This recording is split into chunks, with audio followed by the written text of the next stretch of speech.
Merci Madame la maire. Quand on examine la répartition des fonds de cette enveloppe, il y a un constat qui est particulièrement édifiant.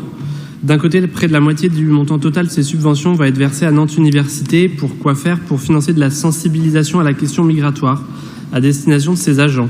Traduisons concrètement, près de la moitié de l'argent voté ce jour ne bénéficiera pas d'un seul centime, pas d'un seul euro direct aux personnes concernées qui survivent dans la précarité, surtout s'il s'agit d'étudiants étrangers à qui le gouvernement de Macron vient d'augmenter les frais d'inscription et de voler les APL.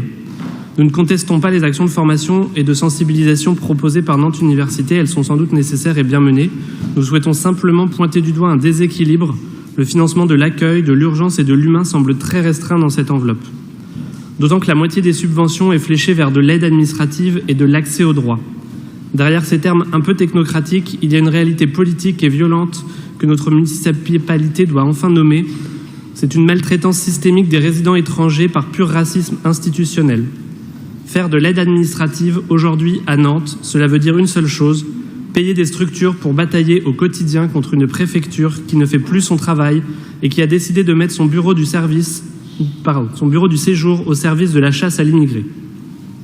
Nous voterons cette délibération, mais elle est la preuve budgétaire que la ville de Nantes est condamnée à pallier, avec l'argent de nos contribuables, le sabotage délibéré du service public orchestré par le gouvernement Macron depuis 10 ans. C'est la préfecture qui crée la détresse en rationnant les rendez-vous, en gelant les instructions et en rendant l'obtention des titres de séjour digne d'un parcours du combattant. C'est l'État qui fabrique des sans-papiers, selon l'aveu du ministre Darmanin lui-même. La municipalité ne peut pas se contenter d'être l'ambulancier silencieux d'une politique préfectorale déshumanisée.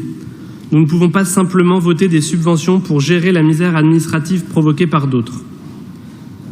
L'aide aux exilés doit être un acte de solidarité inconditionnelle et un combat politique frontal contre ceux qui organisent le chaos à notre porte.